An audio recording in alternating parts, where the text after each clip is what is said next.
接下来我们要对战京东了嘛，然后我觉得他们的上路是一个就潜力很大的选手吧，因为平时之前有训练过嘛，就各方面的英雄都玩的比较擅长嘛，然后我也会努力去打的。我马上要和冒死对线了，我觉得他是一个线上非常稳健，而且也不偶尔也会很凶的选手，而且我也本身自己也很想当一个追光者。Welcome back, everyone. We're just about ready to hop into game 2, but you just heard it from Zoom saying, hey, wouldn't it be nice to be a fan of Mouse? Yeah, the way he put it is kind of a meme in the Chinese Okay. community. So the Champion of Light, typically it was the Chinese fans kind of bullying Mouse for him going to the All-Stars and kind of like, well, why did he go to the All-Stars?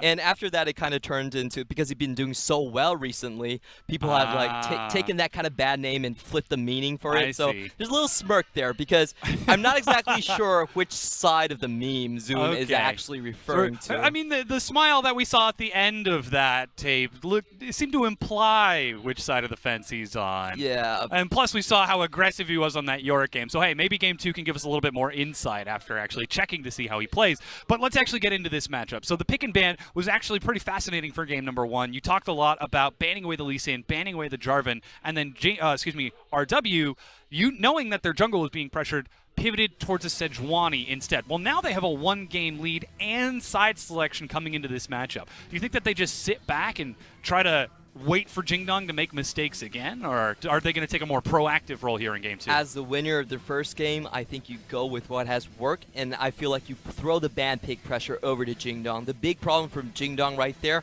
is Zoom didn't really have a champion to punish there. He was triple banned, Ornn, Gnar, and Camille. He didn't really have much to play into Mouse, and I felt like the Yorick was kind of a contingency plan. I'm not sure that was something that was totally prepared. Is more reaction to seeing like Sejuani and hoping that it wouldn't be punished right there. So the big question for me is, what does Zoom take out of his champion pool now that Rogue Warriors is likely to go for the same things? We'll have to see if Zoom can adapt coming into this next one. Still a very young player here in the LPL. He's got a lot of time, a lot of growth to show us here in this upcoming set. But the pressure is on because, like we said, it's Jingdong at 4-1 in the standings. This young team relying on their natural talent of Yagao in the mid lane to help pull them through. Well, this game, he showed off some fancy moves, but it just wasn't enough against a stoic Rogue Warriors. And the problem with Jingdong is they make a lot of rookie team mistakes. They don't secure barons or objectives very well. We've seen Clid kind of suicide on low health and do these ultra aggressive invades, which he really doesn't need to be doing. And it's just kind of a letdown for me because I feel like Jingdong could play so much cleaner, but on the individual level, sometimes they just fail themselves. Have to get those mechanics nice and sharp, and perhaps Kahlua also trusting in his jungler to actually secure dragons in the future. Perhaps that's why he ran away from the Baron when it was stolen a little bit later on. We talked about that play. In that instance, we're talking about the Infernal, where Kahlua swallowed Flawless to save his life, but it didn't matter if Flawless died there. All he needed was in the Infernal Drake. Yeah. So, in that situation, let him smite. all you got to do is press that smite button. Our casters are now ready to get us into game. Frosk and Fish, take it away.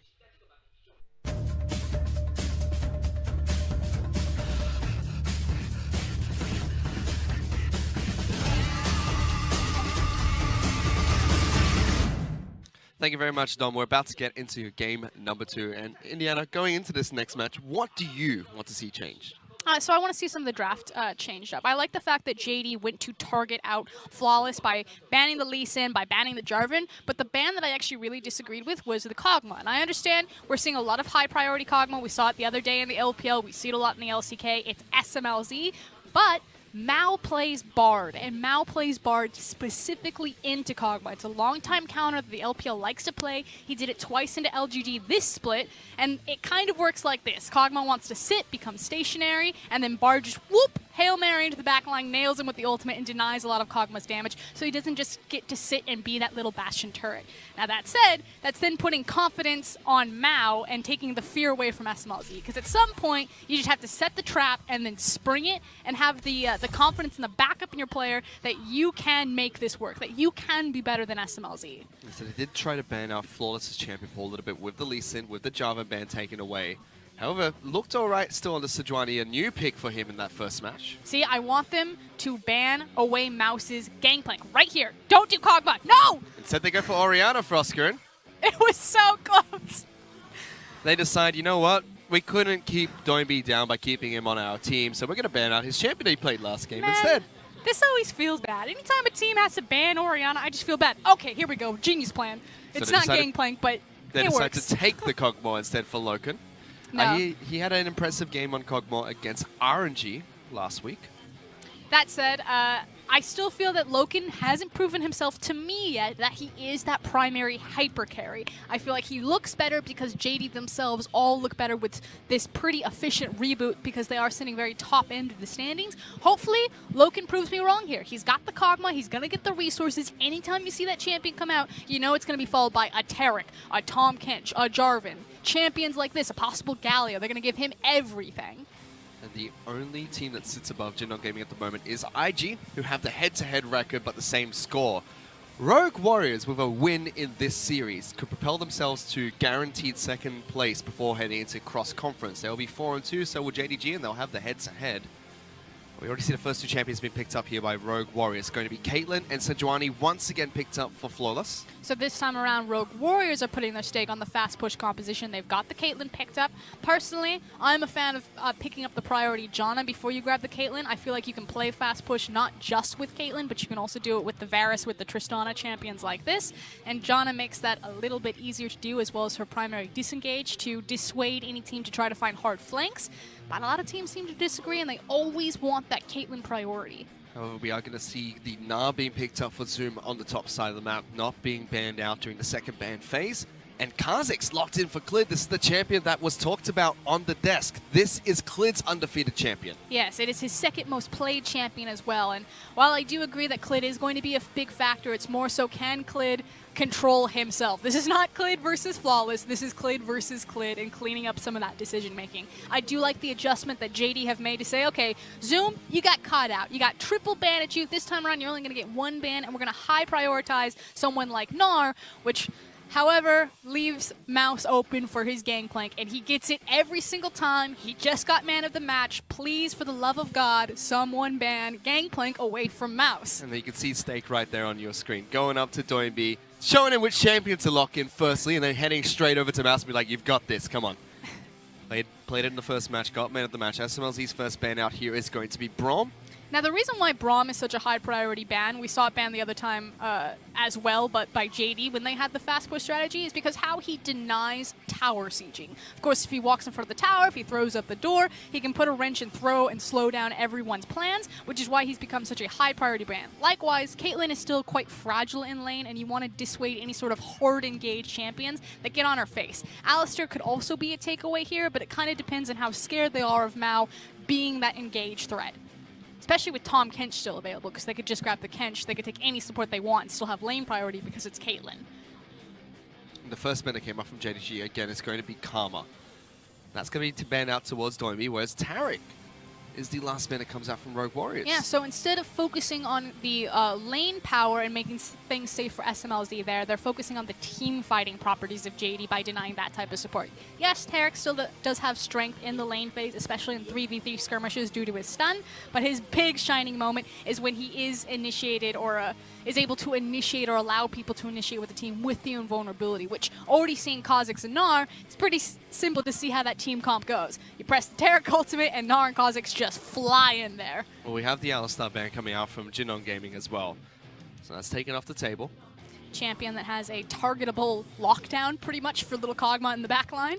Not great. Tahm Kench is being hovered here by Rogue Warriors, not opting to go for the Janna, instead going for the safer route in the lane for SMLZ. And it does offer not only the ability for Mouse to still have the same disengage that Janna could offer for Caitlyn in the 2v2, but also the fact that it helps Flawless. Clement talked about it on the analyst desk. You know, Kahlua was so successful on that Tahm Kench, finding out Clid and really punishing him, helping Sejuani get into those flanking positions even when she couldn't get around the vision. So I actually really like the priority of Kench over Janna for Rogue Warrior style and how they punish JD. Meanwhile, we get a Lulu pickup, which we've seen actually played by Doinby in the mid lane, but this will be Lu Mao's support champion. Or it could be Echo in the mid lane. And I know a lot of you guys, I've talked with Raz pretty extensively about this, that they don't believe in the Lulu, but I definitely believe in the Lulu. And there's the Galio. We knew it was going to come out. It was a Kog'Maw. It was pretty much a giant red flag that this is going to be a protect the Kog'Maw composition. We're going to see the likes of Galio, some sort of protective support. This time it's Lulu. And the thing is yes, Lulu has had the Ardent Sensor nerfed. Some of her itemization has gotten weaker, but she still just offers so much to Kog'Maw through her whimsy. We'll have to see what Doiby decides to pick up into the mid lane. Galio, and he goes for Corki. That'll be his mid lane champion of choice. A long-term, not necessarily counter pick into Galio, but an answer because Galio's itemization doesn't work as efficiently against Corki as it could other dual AP compositions. So lots of damage coming out from Rogue Warriors heading into this next match. Flawless back on another tank champion of Sejuani. This will be his second game on the champion, known for his carry-oriented play. But he looked all right on the champion. Still looked really good. Got the Baron steal that brought Rogue Warriors back into the match. Proving that he is not simply a one-trick anymore. But again, I accredit that a lot to Kahlua and helping Flawless get into position. For that early game against JD, he was pretty much at the mercy of Clid. Lost his initial red buff, lost his Krug camp, was contested on his Raptors, and had to force out a very early gank across from Yagao to get anything moving for himself, which you have a feeling that that's not going to work twice. Jinno Gaming controlled most of the early game against Rogue Warriors, especially with the interesting Yorick pickup top side of the map, now running a Protect the Kog'Maw team composition. With some damage threats of the Gnar and Kha'Zix, but still very protect him favor. Yeah, the nice thing about it is it's not just a 5v5 protect the Kog'Maw composition, it's a 1-4 because they do have the Gnar. Now, that said, late game Gnar versus GP isn't going to work out because GP's just going to infinitely clear, but depending on how far Gnar gets ahead and how he's able to kind of manipulate the map, force GP to respond and then walk over for a team fight, and then you also have the beautiful disengage ability from Lulu. So if they are set up in a 1-4 composition, it's still very difficult to lock down the Kog'Maw between Galio's protection and Lulu. And we see once again Mouse picking up the gangplank for Rogue Warriors top side map. Everyone seems to think they can keep him locked down, Froscone, but he always finds a way. Let me tell always you, finds a way. just lock him down in bans. We have an Orianna ban. Come on. And if you can ban out the Lee Sin, take away the gangplank as well. Just Jarvan, Lee Sin, GP. You're welcome, every LPL team that loses to Rogue Warriors. I've given you the answer. Mouse gets his gangplank against, we'll have to see how he does on the top side of the map. Especially now he's up against Kha'Zix and Galio, two champions that can keep him locked down in lane. And once again, almost every game kind of starts out like this now, just fanning out across the map. I like how we finally got a camera. We found him. That's our boy. Whereas Rogue Warriors fans have gotten a lot louder after that first match victory. Coming out of the woodwork. We can be proud of our team. Now, of course, it's easy to be a fan of Rogue Warriors because you do have so many legacies that extend on this team. If we take a look at the Keystones, that's pretty interesting for Kog'Maw, the fact that he went for Fleet Footwork versus the Inspiration. So normally we have seen Kog'Maw go for the Unsealed Spellbook because he typically loses lane. He needs to use the teleport to control the CS, control the flow of how the lane is going, and just pretty much survive it. By going Fleet Footwork and having the Lulu, maybe he feels more confident that he can actually just 2v2 this because back at Worlds, Kog'Maw Lulu was 100% denied. You talk to any team and they said, never give away Kog'Maw Lulu. It is way too difficult to deal with on any time Kog'Maw has the W available, and you just put the shield on him, speed him up, and he can out-trade pretty much anyone. So maybe that's the thinking here, that Loken and Mao, despite the changes, despite the meta shift, still think that they can just brute force this lane. But it's still incredibly strong. On top of that, he'll have Overheal and the Relic procs. Still hasn't had any nerfs coming in just yet, still in patch 8.1. So we'll have to see how that lane pans out. In the mid lane, however, Doiby picking up the Corki, which we haven't seen too much of. Going for the Inspiration Tree, followed by Precision. Yeah, it's pretty much been exclusively an answer into the Galio. Galio is starting to pick up globally. I believe he's played in the EULCS as well as Korea. Faker's playing him a ton in solo queue, and surprise, surprise, we've now seen him trade over into the LPL.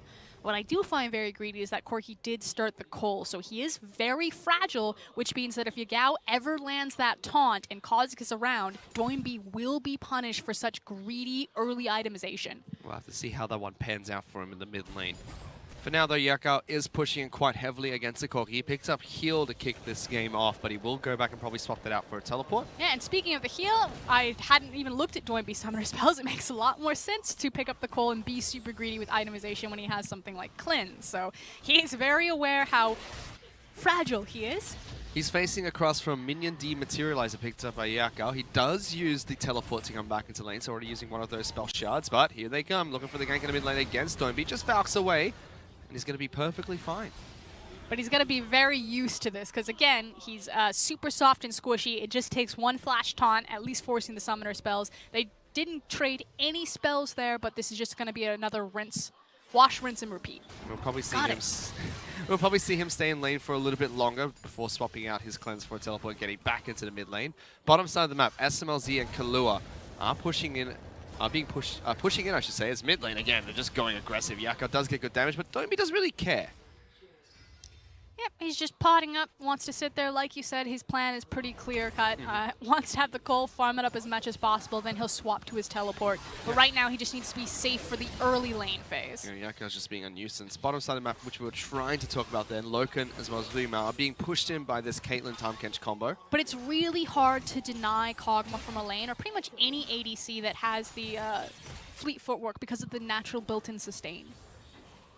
On top of that Relic Shield and all the potions that they have available. They still have a couple each, but Clid is down here in the bottom lane. Have to be careful. Kahlua's going to be his target. Gets good damage. That's a flash forward from Liu Mao. He flashes away, but it's not going to be enough. Loken picks up first blood. Really beautiful play from Mao in particular. The fact that he flashed forward, that he got the Whimsy and denied any sort of gray health proc, meant that Tahm-Kench was pretty much dead in the duration that he was a cupcake.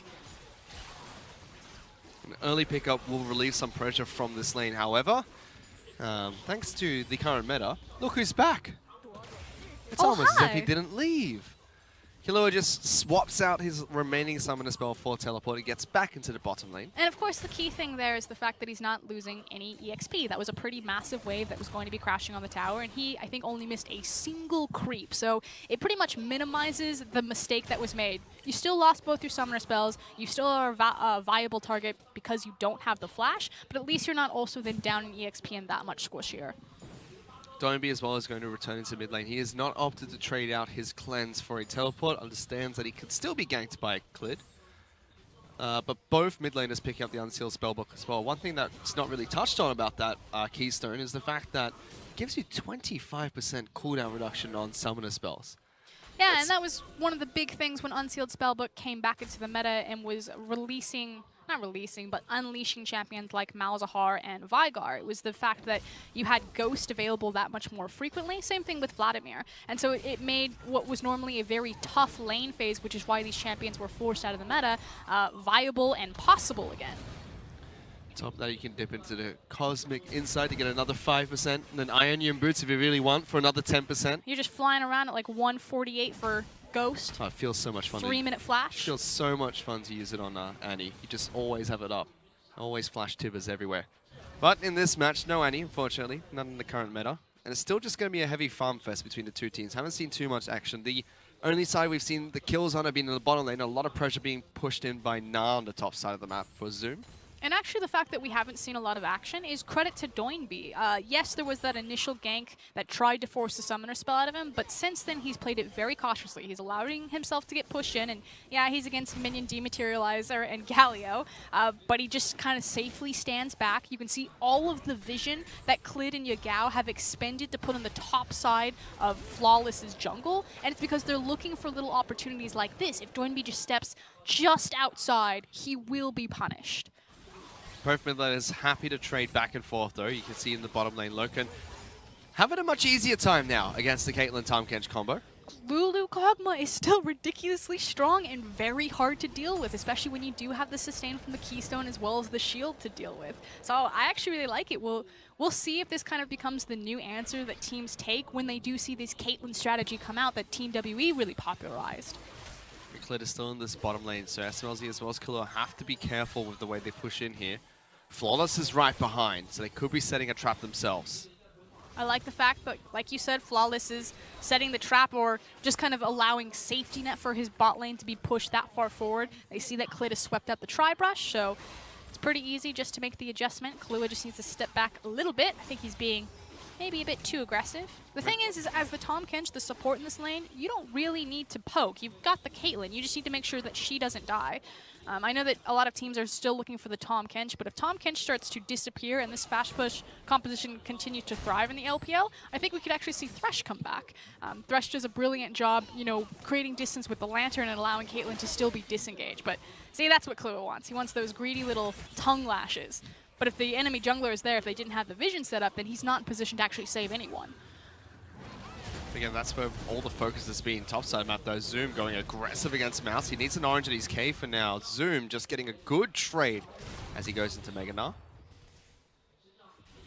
Hold on though, play being set up bottom lane again.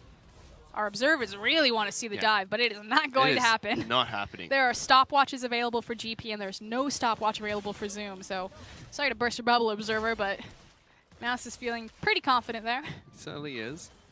Should be just fine, Topside map. It's kind of how we see these gangplank lanes go.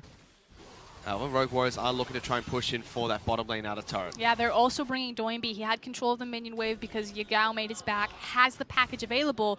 There's probably not going to be a dive unless they're feeling really frisky, but they are continuing to get massive damage and start bleeding out this tower. So while Loken and Lulu are unmovable from it, they still can't stop Caitlyn crashing into their wave. Doinby was as Doinby was leaving his lane, however, Yaka was able to push in quite nicely and force him back. So that dive fizzles out and they don't get the bottom lane turret just yet. There's Doinby. Hello, that's aggressive. Had to burn it anyway. Might as well deny Clit, especially because Yagao's, you know, just taking a stroll through the top side jungle. This will allow Flawless to pick up a small Raptor camp for himself. But this is interesting. We see this all the time. You know, why is Clid attempting to take his Raptors while Yagao is warding? And I don't necessarily think that Clid is out of position. I think Yagao is out of position, especially when Corki, they knew that he was rotating there. And it's again, these little moments from JD where you can see kind of the cracks that they're still building that synergy. So here comes the tower break. Knowing that Clid as well as Yako on the top side of the map, Flawless waltzes down into the bottom lane. This bottom lane outer turret is going to fall. And of course, the big flag that this was going to happen was the blue buff respawn. You can see Kha'Zix, he just passed it over to Galio, and Rogue Warriors with that experience. This is something that JD, that's a play that JD have not been able to showcase. They know that they're top side of the map, so they immediately then just shift attention and numbers bottom side and take a very free structure for it. As we check in with the top side of the map, Zoom has done well to keep Mouse underneath his turret, constantly harassing him, trying to deny him as much as possible early in this match. Clid has still waltzed in towards the red buff here, not going to be able to take it away from Flawless. Still might go for the fight here. Level 6 against level 7, doesn't get the steal. Flawless picks up red buff for himself. Still very cheeky from Clid, but I feel like Flawless just has a perfect read on him. He has read Clid like a book, knew that he was on the blue buff, went down bottom, helped his team crack open that lane, immediately backed, reset his position, went to red, just face forward into that bush, knew Clid was there. Get off my lawn. And now it's Rogue Warriors with the lead as they take down the bottom lane out of turret. Clid is going to be denied his aggressive jungle playstyle so far in this match, and they rotate Caitlyn as well as Tahm Kench towards the top lane. Zoom trying to clear out a couple of wards, gets spotted out. Faster rotation, however, Kog'Maw and Lulu are just 15 seconds out of position, and that might make the difference here, but hold on. Clid looking to try and snipe off Flawless here. Yakal's right behind him. Let's see if he can jump in with the taunt. Can't. Kalua's there to save him. Good heads-up play by Kahlua, especially because Doinby had retreated back into the mid lane, and now it's Rogue Warriors doing something very similar that JD did in game number 1. They're dictating the tempo of this game. They're in the driver's seat because they constantly are forcing the waves forward, forcing JD to respond to them and not set up a proactive play with tools like their Galio. And Mouse has had all the time in the world to push in that bottom lane. He is just underneath the bottom lane in the turret, slowly chipping away at its health. As Loken as well as Remount underneath this turret here. They do spot out Flawless, was looking to try and wrap around the backside of that turret, but it gives SMLZ time to get some good chip damage in the top lane outer. Okay, and so this is also then one of the weaknesses from RW. Look at their vision. They had so much vision and clearance, but they suspected that Clid might be near, might be walking up the lane, which he was, but he was much farther down than Flawless probably gave them credit for. So it's the respect of the wild growth, of the fact that barrier, heal, and both flashes are available. If that was JD setting up that type of dive, they would have immediately pulled the trigger, and they probably would have gotten away with it too. But Rogue Warriors, it's that a bit more patience, if you will. But sometimes that lets opportunities slip through your fingers. Well, let's see if the patience does pay off, because they're taking this one slow and steady. SMLZ still gets chances to chip away at the turrets. He's also got a massive CS lead and a static Shiv already complete. And again, they have Flawless in their back pocket. Lumao is the only one up here at the moment. Loken is nowhere to be seen. Went back to base, got a quick shop in. Deep teleport from Zoom. Here we come. Looking to try and get around the backside of Rogue Warriors team here. Zoom jumps in, gets a big Mega 9, locks down SMLZ. Killua, though, still alive. In great health, flashes away from the Kog'Maw ultimate. And the Gangplank ultimate just keeps Shindong getting locked down for long enough. So greedy from SMLZ to hold his flash like that. Probably didn't think that he would connect with the wall. You saw his spacing. He was just on the very end of that hitbox. But losing that much health bar means that chip damage will fall to the tower. But here comes the TPs, and now counterplay. We're looking for a flank. Killua getting to backlines. SMLZ getting in there as well. Heal used very early for the movement speed as well as a small heal. Galio going to try and join the fight as well. Jumps in, reduces damage onto Loken, and again, that play is going to fizzle out. Interesting placement of SMLZ on the trap. He was trying to catch Kog'Maw to punish him for orb walking and didn't have the trap available when Galio was coming in for the ultimate. So wasn't able to lock down Yagao and trade a lot of damage, but Toynbee does it for him. Just steps up and says, you know what, I'll fight you underneath your turret with your friends behind you. Doesn't matter, I'm Corky. As Clear also wants to jump into top lane. It's just a party up here for Oscar, and everyone's invited. Yeah, but things are getting really sloppy and very wild. Now that Yagao is returned here, I don't think they can hold it anyway because the tower is so low, but that means that JD Gaming are going to have to trade their health to make sure that the creeps don't hit the tower, because you can see how confident SMLZ is. He just doesn't want to take tower aggro and be threatened by the flash taunt from Galio. But he's going to sit here and just wait for the next wave, and because JD had to trade their health, they now need to back. So it was all for naught. They're going to lose the tower anyway. But there are 4 teleports on the side of Rogue Warriors. Mouse and Doinby still have theirs up. SMLZ and Killua were the ones that used theirs in their fight. But the big winner is actually Mouse. Check out Gangplank. And the reason why he's the big winner is because since JD spent so much of their time trying to defend a tower, and Mao is actually going to die for it here. He got stuck underneath a trap that was carefully placed down by SMLZ. However, Rogue Warriors don't get it. Double teleports coming in to stop the flank that came out of Kha'Zix. That was brilliant, and then it wasn't. Why did we teleport here? That's an old Scara saying. It was good till it wasn't. It was good until they were it winning wasn't. the game until they weren't. They don't have a great play. We just double teleported for blue buff and I guess Rift Herald. Got him, boys. You know that teleport advantage I was talking about for Oscar? Never mind. Doesn't exist. Doesn't exist. It's not there anymore. So what I was going to say is because JD expended so much time to defend that top lane tower, that it actually forced Zoom to shift up into the mid lane. Because while JD were defending top side, Doinby actually was consistently shoving in the mid lane tower and getting free chip damage. So Rogue Warriors were going to get 2 towers for free unless Zoom responded, which meant Mouse was standing in front of no one. He got so much free farm. So Lumao is the real hero here. Stepped on a trap, baited in the entire Rogue Warriors That's teleport what it was. squad. It was the genius plan. He thought so far ahead. He's like, I bet I can get double teleport out of them to chase Lulu. Managed to do it. They do break the top lane out of turret as well as pick up Rift Tower for themselves. SMLZ returns into the bottom lane with all the top side objectives taken down. And Gangplank, I think Mouse has to be the happiest man alive right now because he's just been sitting and farming. He's making bank. He's still far behind Zoom, which makes sense because Zoom's grabbing all of these free waves because basically he's on garbage man duty. His team are just chasing Rogue Warriors around the map, just trying to defend everything like goalkeepers, and poor little Zoom just has to like sweep up behind them. Well, Loka does have a nice item here. Has picked up the Rage Blade. Still has his stopwatch, and you can see how many shields he gets just from Relic Shield as well as Overheal. Then you add Lumao shielding from Lulu on top of that. He becomes a massive Kog'Maw. And you can already see that Gucci Mao is going for that, not redemption, Ardent Sensor. There we go. It's been so long since I've had to say that filthy word. What was it? The entirety of Worlds that it was available? There was a good compilation about how many times we said it. Oh, no. Ah, the double teleport was worth it. Here it comes. Rift Herald being used in the mid lane by Flawless, looking to try and break this mid lane out of turret. Loken wants to try and clear out these waves, but Doinby and SMLZ deal good damage to these turrets. Ultimate does come out from the Sejuani. It whiffs, and look at that. Rift Herald didn't even need to charge. Yeah, still full health, which means she's going to get a great charge on an inner tower. Almost half health, Sid. And now, one final attack before it gets taken down. Exactly, and now with the pressure mid lane, it does mean that with the trap set up, with control of the tower, that it should be a free dragon. Although, Cloud Dragon for Sejuani, he's going to need some help there. not the best dragon for Rogue Warriors, but they will move down and help out with that Cloud Dragon to pick up another small objective. You know what my real problem with Cloud Dragon is how much damage it actually does. Like the fact that not only is it possibly the most worthless dragon in terms of the stats that it gets you, but for how long it takes to kill and how much damage it does to you, so you can't really solo it early safely, so you can't even speed up the dragon timer. Like, if Cloud Dragon's gonna suck so much, at least make it really easy to kill. Oh no. Well, that's the one thing they have for Oscar, and they're just super tanky.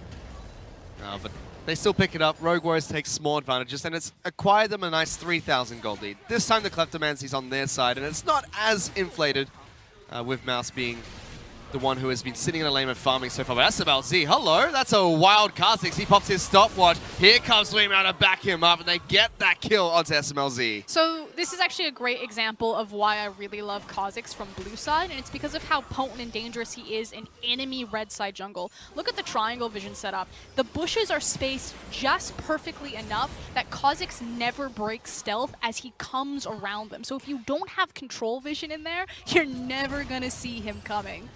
And that's pretty much what happened. He did the do-si-do, went all the way around. Surprise, SMLZ.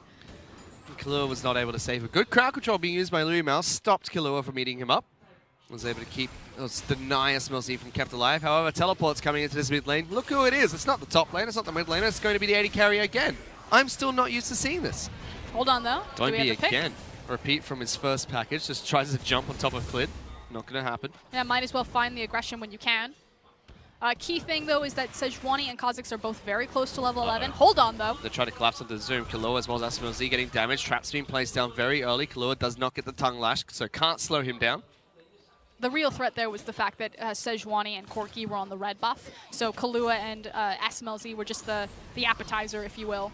So that flash wasn't necessarily just because of the Caitlyn and the Tahm Kench, but more so the threat that there were 4 people closing in on him bottom. But they do get the flash out of Zoom, so that's the Summoner spell being burnt, which is good news story for Rogue Warriors. They're very scattered, though, Rogue Warriors. If you watch them on the mini-map, they are constantly, you know, they just flex down bottom. Now they had to shift back up into the mid lane. They were actually looking top lane. And JDs, despite the fact that they're down in gold, for the last 2 minutes have actually kind of been controlling Rogue Warriors, making them activate, or not activate, but react to what they're doing. And Rogue Warriors are losing or not acting on a lot of the momentum and the power that they have simply because they're kind of chasing JD around.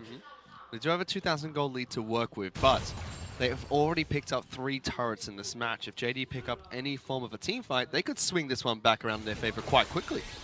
But it's still going to be very difficult to pick up a team fight right now. All eyes are on Loken. He only has 1 completed item, so we're looking on that second one for the on-hit build. Of course, Rageblade with Lulu is still going to do a lot of damage, especially because she does have the Ardent Sensor completed despite its nerfs since the Worlds patch. But I would say JD are still going to be quite patient or not as eager for a 5v5 until Loken is a bit stronger. 4 Ninja Tabbies coming out from JD as well. Makes sense when you have a Gangplank, Corki, and Caitlyn facing across you on the Rift. But again, it's just going to be Loken farming up in the mid lane. SMLZ and Killua are sent to deal with that. And Loken's just a happy camper at the moment. Yeah, no one can crack them unless Killua gets flawless in position, or they maybe make a deep ultimate with Gangplank. How are you ever going to catch that Kog'Maw? So a super similar composition and style that we saw from JD in game number 1. And just like in game number 1, RW were really struggling to force them to make a play. Doinby is going to get locked down here, or he does not. Valks away just in time. He's able to spot out the gank that was coming out from JDG. But it should be noted that while it feels like nothing is happening, although we do have skirmishing on the top side, this is actually better for JD because they're the team that want to take it slow right now because they're waiting for Kog'Maw to ramp up.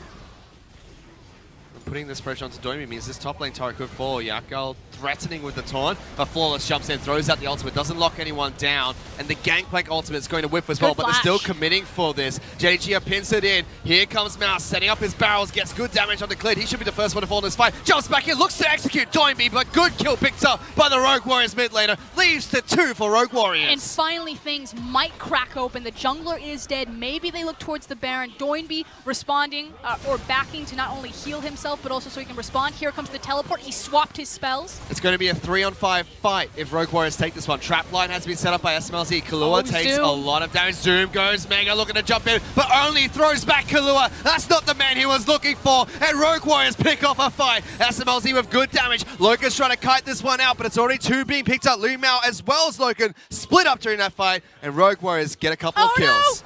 Woohoo! So close. Skin of his chinny chin. But they do get 2 kills. They're only losing their support. However, it does stop Rogue Warriors from picking up the Baron. And that's the big win there, Fish, is the fact that they were able to slow down Hero Zoom. But I do want to point something out. We saw in that fight why Loken isn't quite ready and why Rogue Warriors aren't looking, or excuse me, why JD aren't looking for the big 5v5. Especially because little Kog'Maw and little Lulu got separated during majority of that fight. But Loken is finally making his back, and there we go. Those are the items that we need to see. We should see a completely different shift from JD because they're going to feel much more confident now. They certainly will. Blitzen has been picked up by Loken as well as his Guinsu's Rage Blade. Still sitting on his Zeal. That should be completed into a Hurricane later on. But those 2 items alone, as well as a level 9 Kog'Maw, is all it takes to dish out massive amounts of damage. And so now it's the responsibility of who's going to kill the Kog'Maw. And again, this is why I was talking about the Gangplank ban. Like Bard, which we already talked about how Bard can act as a counter to Kog'Maw, GP can also kind of act as a soft answer to Kog'Maw. Kog'Maw wants to remain stationary and really just output as much damage as possible. That's really terrifying to do if a Gangplank ultimate is set right on your head.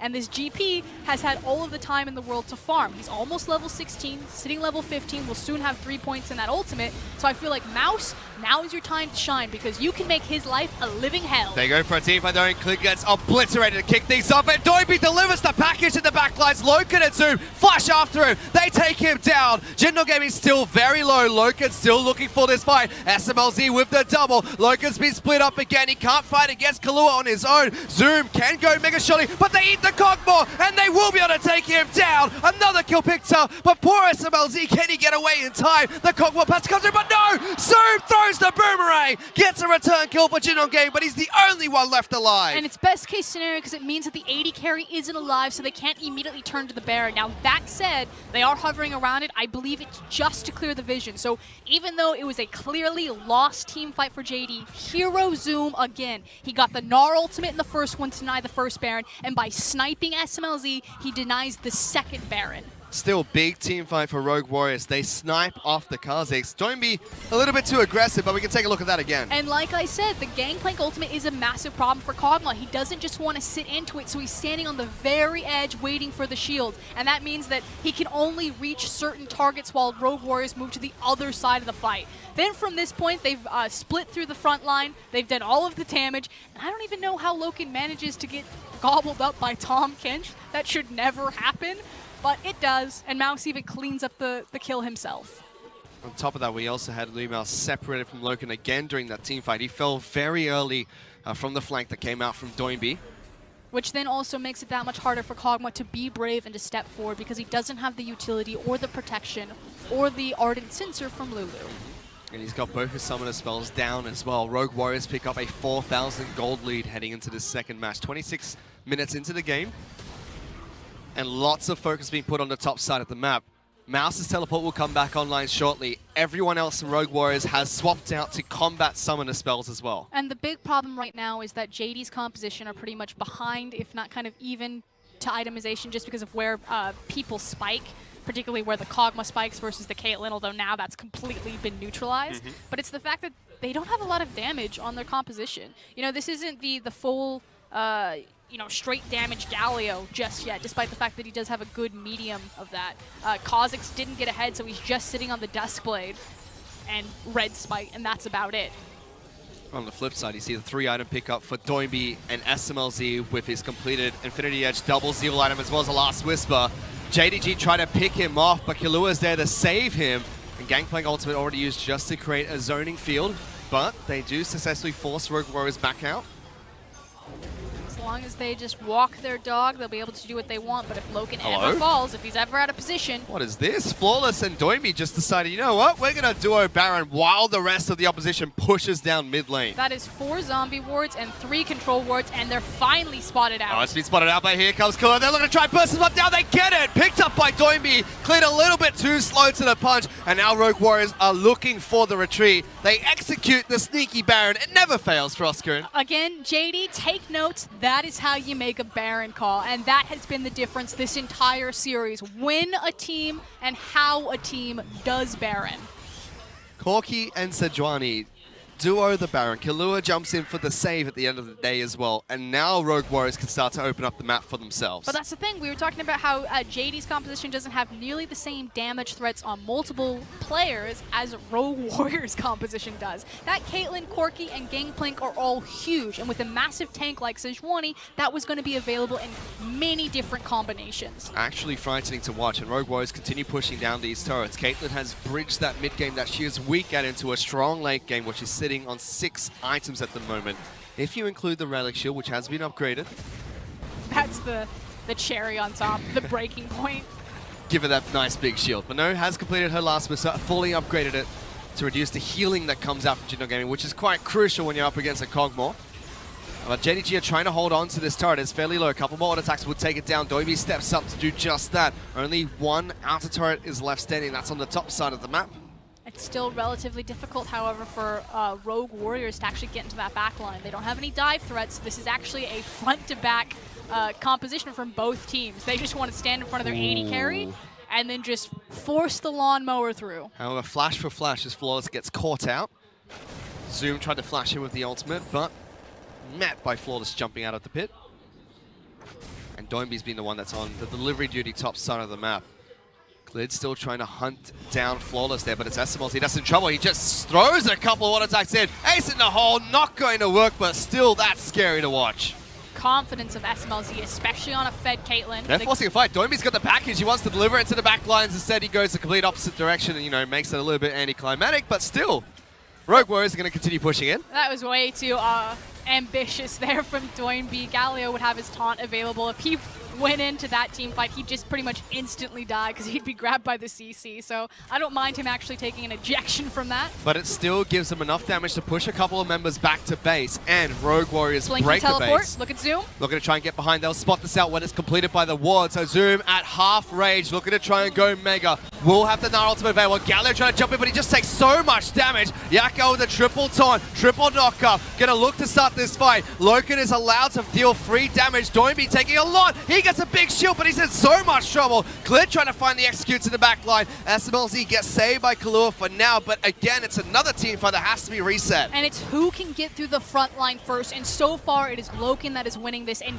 pushing Rogue Warriors back. But Gliddy's found Mouse. He pops his stopwatch, lives with a sliver of health. SMLZ in so much trouble. Forces to use his heal, but he gets the headshot onto Kha'Zix, and Killua catches him for the save. Hero play. He doesn't have teleport, though, so he'll have to quickly get back into position here, and they're trying to burn down Infernal. They're trying to take this one as fast as they can. Yako is here. Doimbi's just trying to deal with a couple of jungle monsters. That should be taken down. The rest of them are going to move out of this pit. Zoom hops out. Yako taking a lot of damage, so Doimbi is not going to let him get away that easy. Logan trying to turn this one back around. Flawless in the pit. He has to be careful. That's a flash forward from Logan. And Flawless, he's spotted out. He's taking damage as well. He can't quite find a way to jump in, but Killua will be jumping into the back lines here. Everyone looking for a fight. SMLZ's ready to play as well. Gangplank ultimate a separated team. Logan trying to cut this one back. He steps up. He said, let's go. Loken. I will fight you, but it's not going to work. Big damage coming out from Logan. It does actually work as Yako with the hero play flashes in for the taunt. Will take down SMLZ, and now it's Zoom trying to chase down the rest of Rogue Warriors who are trying to run away.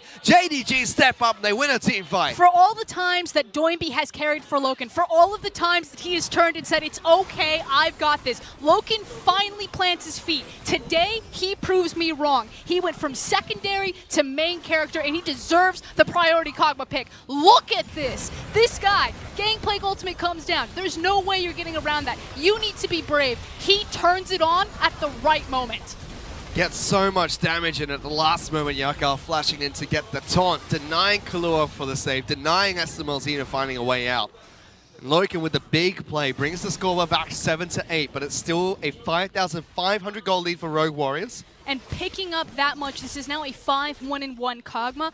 Loken can be the difference here. He is starting to get farther and farther ahead. And when it comes down to hyper carries, when it comes down to shredding that front line, Kog'Maw is going to win that arms race.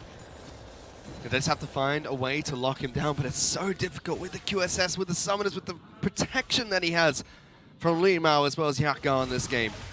However, Caitlyn getting stronger and stronger as well. Picked up another BF sword. That could be either a Bloodthirst or potentially a QSS, which she should have against the taunts that are coming out from the Galio. But Rogue Warrior is still in the driver's seat. They were able to break the base against Jindong Gaming. They're going to be able to take down the final turret that's outside of JDG's base in the top lane. Slowing the game down, recognizing that just running into these 3v3s, these 4v4s, these 5v5s isn't working for them, so they're going back to their siege. Baron comes up in a minute 20 as well. So the big key here is all eyes are still on Mouse. It's not just placing the Gangplank ultimate to deny or zone away Loken or control the Kog'Maw's pathing in a team fight. It's also making sure that you can show up early to an objective, deny vision, and start finding that sneaky barrel. That's what they need. They need a flanking barrel underneath Loken to just blow him up. He's got the items to do it. 5 items complete for the Gangplank. Still just sitting on that corrupting potion at the end. He'll have to sell that sooner or later. Also means that they need to be much more cautious about playing around that W cooldown. One of the big differences is always going to be the range. Naturally, when Bioarcane Barrage is up for Kog'Maw, he can sit wherever he wants and put out a lot of that damage. Rogue Warriors need to recognize this. You have the Caitlyn. She's always going to have longer range because she doesn't need to rely on the W. Play around that window a bit better. They just keep kind of crashing heads like rams and running into Arcane Barrage, and their front line is falling faster than JD's in these 5v5s. Doimi was sent on package duty to split down into the bottom lane and draw the attention of Zoom.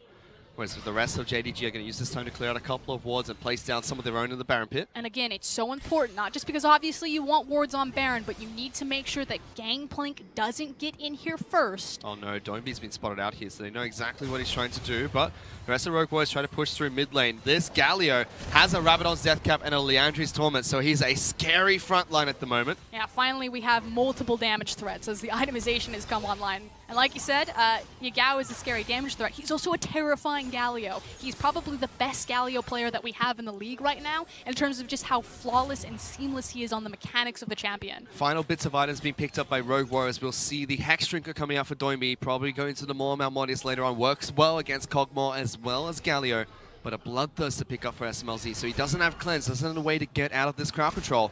Ooh, that's a big crit. But other key difference in terms of, not having summoner spells is also itemization of the supports. Hold on, though. That barrel means we're going to go for a team fight. SMLZ gets good damage on the Loken and the Puppy. He's still alive. Will get taken out by Flawless. That's all the damage they need. And Rogue Warriors will continue pushing through. Exhaust goes onto Zoom. SMLZ moves forward. They pick off the Kog'Maw and the mid laner. And I understand that it's Flawless that walks away with the kill, but that was massive from Mouse. He set a perfect GP ultimate, tracked the Kog'Maw, nailed with the barrel, and the rest of the team cleaned it up for him. Ace in the hole even coming out from SMLZ to push Clid back further. Rogue Warriors attacking on two fronts. Top lane inhibitor turret is going to fall. Mid lane inhibitor is open as well. They might just try and push for the win here. It is absolutely over. You have too many damage threats, and Zoom is nowhere near Mega. Loken tried his hardest, but Mouse comes up big as they push towards the second Nexus turret. Rogue Warriors are trying to propel themselves to second place in their conference, and they will with a victory over Jindong Gaming. And the age-old question is answered. Who upgraded? Who got the better team? And we saw it for a split second there. Doinbi erupted from his seat. That is an in-zone dance if I've ever seen one. Right beside him is AD Carry. Absolutely no expression whatsoever. But Doinbi, he is ecstatic. Whereas Jindong Gaming, they're off to a great start. That was their final match before they go into cross-conference. And they'll be sitting at third on the table for now. Rogue Warriors sitting at second place, replacing them on the ladder. And so many times, Doinbi has been denied his revenge. So many times, QG would fall to newbie. He was never able to take down Swift. But today, and with good cheer, smiles, and hugs, the revenge team actually find their revenge, and Doinbi gets to say confidently, I made the upgrade. Lots of hugs, lots of high fives. It's still going to be Rogue Warriors that pick up the win here today, and rightfully so. Especially after Mouse having 2 big performances in games 1 and 2, playing out of his mind. And that is a happy man if I've ever seen one, Frosco.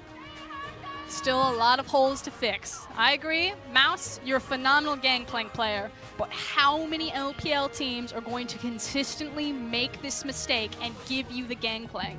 It's for the side of Jindong Gaming. They looked like they had the right pieces to the puzzle, Frosco, and they pulled out the interesting Yorick pick. Didn't work for them. Game number 2, they relied on Loken and Yakal. That didn't work out for them either. But they were so close both times to finding a way to fight against Rogue Warriors. And unfortunately, it came down to mismanaged macro calls, particularly 2 questionable Barons that just bit JD in the ass. They had the driver's seat for both of those games in the early game, locked down Flawless, forced him off his Lee Sin. Clid had the read on him. But Rogue Warriors, their experience, their patience was able to prevail. And we talked about the carries quite a bit during this series. We talked about them so much. Doinby, SMLZ, Loken, even Yaka in the mid lane, as well as Mouse in the double Gangplank games. But we haven't touched too much on Flawless, who saved game number 1. Had back-to-back Sejuani games after being knocked off of his Lee Sin pick. Coming in from the ban phase of JDG and still performed well in the jungle, showing, I'm not just a one-trick. Yeah, play whatever you need. First time playing Sejuani this entire split, actually. He'd played exclusively dueling champions in Italy, the Kazakhs, the Jarvans, the Lee Sins. And like you said, gets to take out the Sejuani. Still that Flawless Flare, had the press the attack keystone. Still went for the skirmishing, but the big thing was that he was able to recover from being put down in both early games. Well, Clement doesn't get both of his questions answered, but Clid does lose his first match on Kazakhs to Flawless. Fortunately, we don't get to see the huge Lee Sin against Kazakhs matchup, but still a massive victory for Rogue Warriors, and really looking like they're trying to gel together. Still have some problems, as you mentioned, but they really are trying to gel things together now. My only concern is that I feel that they are incredibly dependent on very limited champion pools. If we force, Doinby off of these supportive mages, if we force Flawless even further out of his comfort zone in the jungle position, or even Mouse up on the top side, deny him that Gangplank, are Rogue Warriors still the powerful team that we saw today in this series? Because they've been very wildly inconsistent so far. On top of that, they're going to end the first round of the group stages 4-2. Both of them kind of tied up at 4-2 at the moment, but it will be Rogue Warriors that have the head-to-head against Jindong Gaming, who have been knocked down to 3rd. For now, though, let's send it back to the analyst desk to break down that series. Yeah! Thank you so much, Fish. We're dancing over here. Clement. Yes! This is my Doinby impression. Good win. Good win, Doinby. Able to pull it together and take the win over there. But hey, it's Rogue Warriors. They're able to close out the series 2-0. Yeah. And Doinby absolutely ecstatic at the end of that to defeat his former team. Such a statement game coming out from Doinby. Now, I feel like we have to calm down a little bit, talk over the draft a little bit, because it's on screen right now. It is, yes. So what Rogue Warriors really wanted here is, I feel like they had the hyper-scaling comp. They had 3 damage positions, and a Kog'Maw without Lethal Temple in the late game is not necessarily a better damage threat than the Caitlyn. So what Rogue Warriors really wanted is to hold that top lane, hold that bottom lane, and get to that hyper late game where they could really trash things for Jingdong. And I think the MVP for me in this game has to go to Flawless. His early jungle pathing was so good. On the red side, he cleared out his top 3 camps and then anticipated the invade coming in from Kazakhs and just traded the Raptors. So let's go ahead and keep our focus on the draft for now. We'll get to the MVP in just a little bit of a moment, because Jingdong, like you said, they came into this knowing, hey, we're going to play the Kog'Maw. And there was one thing that you kept saying over and over, immediately after the Kog'Maw, time and time again, it was bubbling out of you like a boiling cauldron, and that was Galio. Every single next pick, you're like, okay, they're going to pick Galio here. Okay, they're going to pick Galio here. No, the enemy team should take Galio now that Galio's not here anymore. And it goes to the very last pick for Jingdong, and Rogue Warriors didn't seem to want it. And this is the great thing about Doinby. So far, they are the only LPL team to win all of their red side games. All 5 of them. And the key to it has been Doinby getting his counter picks. So he wasn't picking up the Galio, wasn't going for the fast push shell, because he had something in his back pocket. And that answer was the Galio. Now, in lane, I felt Yaga actually played it very well. But if you go to the hyper late game, Corki is a very good answer into the Kog'Maw type of composition. He does a lot of damage. And that Kog'Maw is going to be sitting at the front of the composition, where it's very easy to poke him down. And here you can see Doinby coming in with that huge flank, destroys Clid, and then forces Loken and Zoom to deal with him while the rest of his team deals with Yao in the back. Yeah, goes a little bit too far forward, and this is just, I have to say this again, but it is a lot about the compositions right now, because what Jingdong wants to do, like the Clid Kha'Zix is not a team fight pick. Yeah. That's a snowball the early game pick with the Galio. And what happened was Flawless was able to completely avoid any early team game fight. And when it came to the 5v5 team fight, I don't think there was a moment where you really felt Jingdong was in control. Even though they had the Galio, they had the Kog'Maw, you look at the number of damage threats coming out from Rogue Warriors, you look, they have a much better team fighting jungler. There wasn't really a chance for Jingdong to win the team fights, and they weren't able to snowball because of Flawless. Well, on the other hand, the other person who you had to pair with that Corki was SMLZ in the bottom lane, playing the Caitlyn. He sees the Kog'Maw, and immediately he's like, you know what? I can beat that in lane. 43% of his team's damage. And this is why, I feel like this is why Doinby is a better fit with SMLZ, because SMLZ is that hyper carry. He's much more known for that compared to Loken. And if you give him the resources, you give him the tools, he can carry you. He can put it on his shoulders and really bring you to the top. And this is someone that Doinby has been looking for.